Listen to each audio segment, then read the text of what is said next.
anak-anakku sekalian, perkenalkan, saya Dr. Sarifah Suhra, SAG, MPDI. Saya adalah dosen IAIN Bone, sekaligus sebagai trainer LSE Kabupaten Bone. Anak-anakku sekalian, saya dipercayakan untuk membawakan tema ketiga yang berjudul mengekspresikan emosi.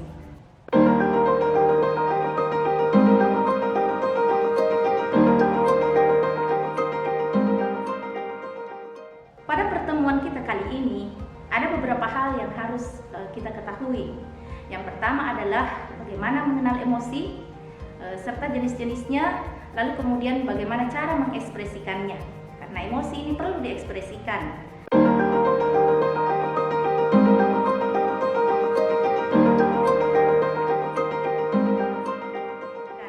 Anak-anakku sekalian, para pakar sudah membuktikan melalui sekian banyak penelitian dan juga fakta-fakta empiris bahwa ternyata 80% keberhasilan seseorang itu sangat ditentukan oleh kecerdasan emosional.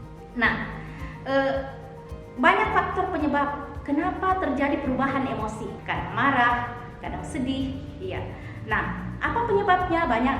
Misalnya, remaja sudah menjalani hidup yang disebut dengan pubertas, yakni berubahnya bentuk diri dari anak-anak ke remaja. Itu berkonsekuensi dengan perubahan bentuk tubuh. Mungkin ada yang gemuk, ada yang kurus, ada yang bisa terima dirinya dengan gemuk, ada yang tidak mampu menerima dirinya karena gemuk, begitupun sebaliknya. Atau mungkin karena perubahan hormon sehingga muncul di wajah jerawat, sehingga ada yang bisa terima jerawatnya, wajahnya jelek, ada juga yang tidak sanggup menerimanya. Ini semua bisa berefek pada perasaan kita, karena sesungguhnya emosi itu adalah perasaan yang kuat menanggapi suatu peristiwa. Iya. Jadi kalau kita ditimpa suatu musibah atau suatu peristiwa, maka pikiran kita akan merespon, perasaan kita juga akan merespon sehingga melahirkan tindakan. Nah, karena itu anak-anakku sekalian, perasaan beda dengan pikiran. Kalau perasaan itu apa yang kita rasakan setelah mendapatkan sebuah peristiwa, sedangkan pikiran apa yang kita pikirkan. Iya. Untuk membedakan lebih detail apa perbedaan antara pikiran dan perasaan, pikiran itu biasa dijabarkan dalam sebuah kalimat. Misalnya, saya pikir temanku itu sudah tidak mencintaiku lagi. Itu pikiran. Akibatnya, akibat merasa teman tidak lagi mencintai, tidak lagi memperhatikan, maka muncul perasaan sedih, muncul perasaan kecewa, jengkel. Sedih, kecewa, jengkel itu adalah emosi negatif. Nah, baik, kalau kita suka sesuatu, memunculkan perasaan senang, bahagia, gembira luar biasa, itu adalah emosi positif. Nah, karena itu anak-anakku sekalian, emosi ini perlu diekspresikan dengan baik. Bukan hanya emosi negatif yang perlu diekspresikan, emosi positif pun perlu diekspresikan. Jadi kalau kita itu ditimpa sesuatu yang tidak mengenakan sehingga kita merasa jengkel, merasa sedih, sampai marah, ya itu harus dikelola, jangan sampai merugikan diri dan juga merugikan orang lain. Kita tentu sering melihat bagaimana cara seseorang itu mengekspresikan emosinya. Ada yang kadang berteriak-teriak, marah-marah, tapi ada juga yang memilih diam. Ketika dia diam, diajak ngomong pun dia tidak menyahut, sesungguhnya dia sedang marah. Ya kan, ada orang seperti itu. Ya, itu lebih baik seperti itu daripada mengamuk, daripada menendam, daripada menghancurkan barang. Iya. Coba kita lihat anak-anak. Anak-anak itu betapa mudahnya dia menangis, lalu kemudian betapa mudahnya berubah emosi kalau kemudian kita memberikan perlakuan yang positif, ya kan? Nah, kita bukan lagi anak-anak, ingat kita sudah remaja, anak-anakku sekalian. Jadi kita harus berubah, jangan seperti anak-anak sedikit-sedikit marah, sedikit-sedikit senyum, sedikit-sedikit menangis. Remaja itu tidak bisa seperti itu, harus mampu mengelola emosi dengan baik. Nah, baik, anak-anakku sekalian, banyak cara mengekspresikan emosi. Seperti selain tadi diam, ada alternatif lain. Misalnya kita menulis, kita sakit hati, patah hati karena diputuskan secara sepihak oleh teman dekat atau pacar. Nah tentu kita jengkel, sedih. Ya tidak perlu mengamuk, menulislah. Boleh jadi tulisan kita itu bisa menjadi puisi. Ya, bisa juga tulisan kita itu bisa menjadi lirik lagu. Maka menyanyilah. Jadi bisa mengekspresikannya dengan puisi, tulisan, dengan nyanyian. Bisa juga dengan berolahraga, bersepeda, berenang. Iya, dan lain-lain sebagainya. Banyak cara kita mengekspresikannya.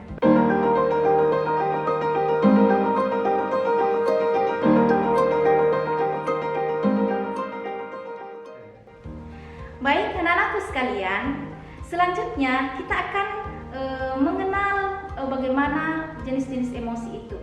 Sebetulnya tadi saya sudah sampaikan bahwa ada namanya emosi positif, ada emosi negatif. Emosi positif itu ketika kita merasa bahagia, senang, gembira, merasa luar biasa, merasa hebat. Nah, itu emosi positif. Nah, atau sebaliknya, misalnya sedih, lalu kemudian dirundung duka nestapa, menyendiri di dalam kamar, tidak mau berinteraksi dengan dunia luar, itu juga bahaya karena ujung-ujungnya orang yang seperti itu dia akan mengalami stres, depresi, frustrasi. Tema ini juga mengajarkan kita tentang kecakapan hidup. Kecakapan hidup itu adalah bagaimana cara mengelola emosi, lalu kemudian bagaimana cara kita berempati dan juga berpikir kritis. Karena berempati itu penting. Kalau kita merasa hebat, lalu kemudian muncul rasa merendahkan orang lain, seharusnya itu tidak boleh. Justru kalau melihat kasus di mana orang lain direndahkan, maka kita harus berempati kepadanya. Ya, minimal menyenangkan hatinya. Jangan tambah membuat dia putus asa. Diberikan semangat hidup, digembirakan kembali hatinya agar dia tidak patah hati, tidak patah semangat, dan kemudian berjuang untuk hidup lebih baik di masa yang akan datang. Nah, itu ketika kita menemukan teman yang tadi mengalami emosi negatif, berempatilah. Nah, sebetulnya mengekspresikan emosi bagi para remaja sekarang ini itu tidaklah sulit karena banyaknya emoji-emoji di medsos. Ya, misalnya kita kirim WA ketika kita tertawa terbahak-bahak, ya cukup kirimkan emoji yang tertawa terbahak-bahak itu. Iya, terkadang ada rasa atau ungkapan hati yang sulit untuk kita katakan, tidak perlu dikatakan dalam bentuk kalimat, tapi cukup dengan mengirim emoji. Kita tertawa, kita menangis, kita sedih, kita blusing, malu-malu, seperti itu cukup dikirimkan emoji, ya, dan lain-lain sebagainya. Nah, selanjutnya, kecakapan hidup yang ditanamkan adalah berpikir kritis. Perlu dipahami anak-anakku sekalian adalah bahwa berpikir kritis itu harus kita melihat segala sesuatu itu dalam aspek 3 dimensi. Ibarat kita menggambar segitiga sama kaki. Segitiga sama kaki ini di dalamnya ada situasi. Di atas ada pikiran, kemudian di kiri ada emosi, kemudian di kanan ada tindakan. Pikiran, emosi, dan tindakan itu sesungguhnya saling berhubungan di dalam membentuk akal berpikir kritis. Contoh, ketika seseorang itu ditimpa sebuah situasi, jadi situasi itu adalah keadaan atau peristiwa yang kita alami. Nah, pikiran itu adalah bagaimana kita merespon secara pikiran terhadap apa yang kita rasakan, apa yang kita alami. Lalu kemudian yang ketiga itu ada namanya emosi, apa yang kita rasakan setelah mendapatkan peristiwa itu. Nah, dari pikiran dan perasaan itulah kemudian melahirkan tindakan. Tindakan ini bisa positif, bisa negatif, tergantung kepada pikiran kita.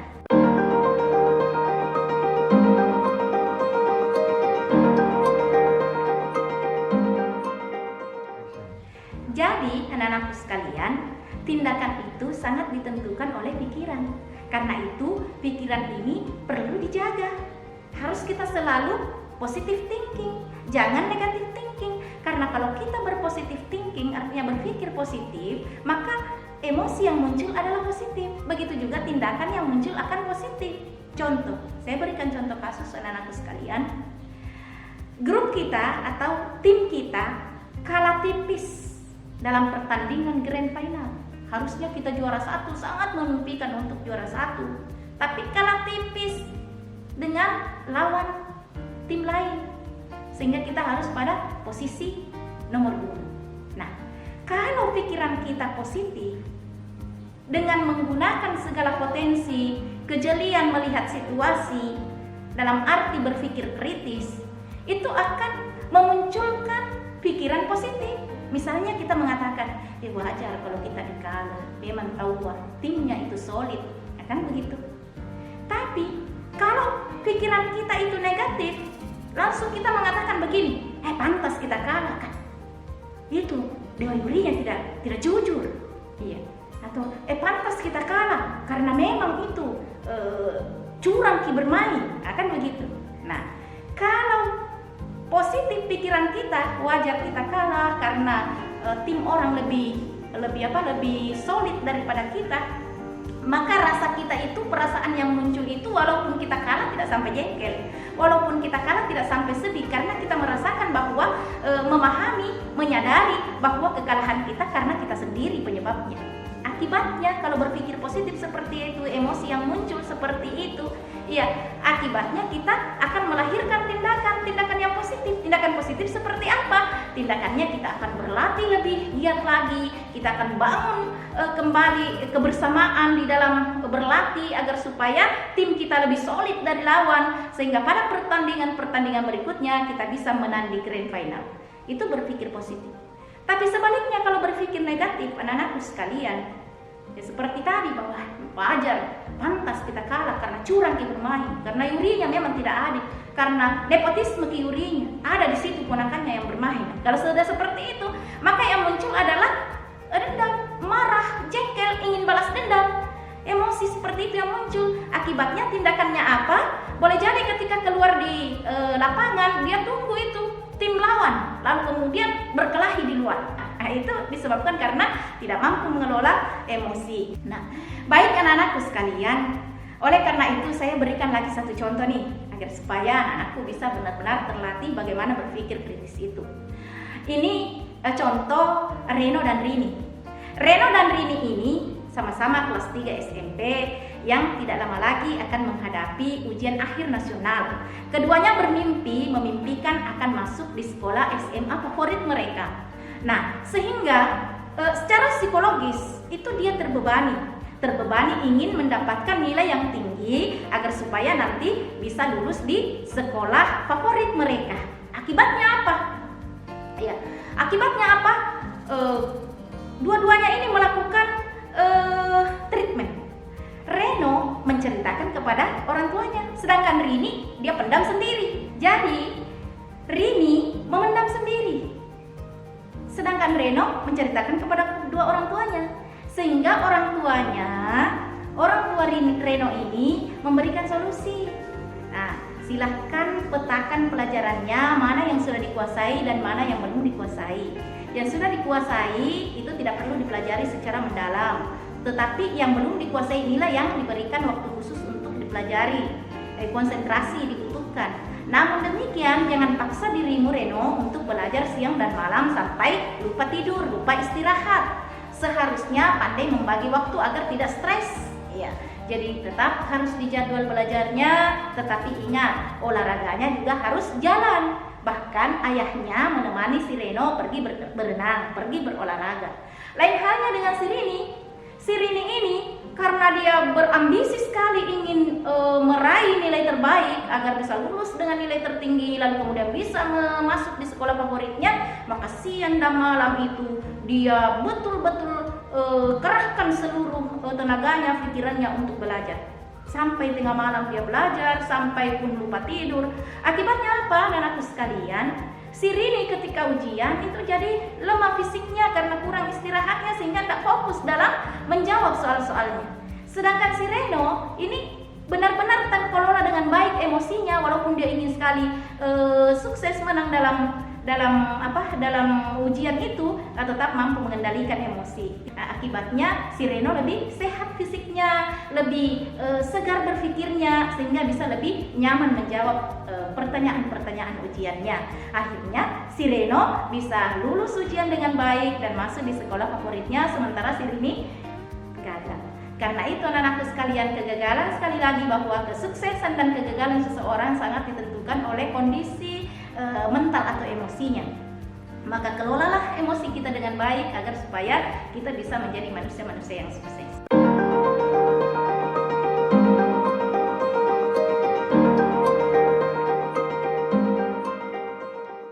Baik, anak-anakku sekalian, yang saya banggakan, yang saya rindui dimanapun berada. Kita berada pada sesi terakhir. Tugas nih, ya, tugasnya adalah membuat catatan harian emosi. Cukup 1 minggu. 1 minggu di rumah kita catat semua hari, mulai hari Senin misalnya, catat emosi positif dan emosi negatif. Apa yang membuat kita senang, apa yang membuat kita jengkel, tulis semua. Misalnya, hari Senin, saya merasa senang.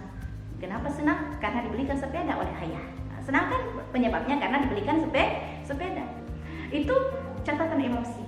Catatlah perasaan apa yang muncul, peristiwa apa yang muncul, rasa apa yang muncul, pikiran apa yang kita rasakan, apa yang kita pikirkan, lalu kemudian tindakan apa yang kita lakukan.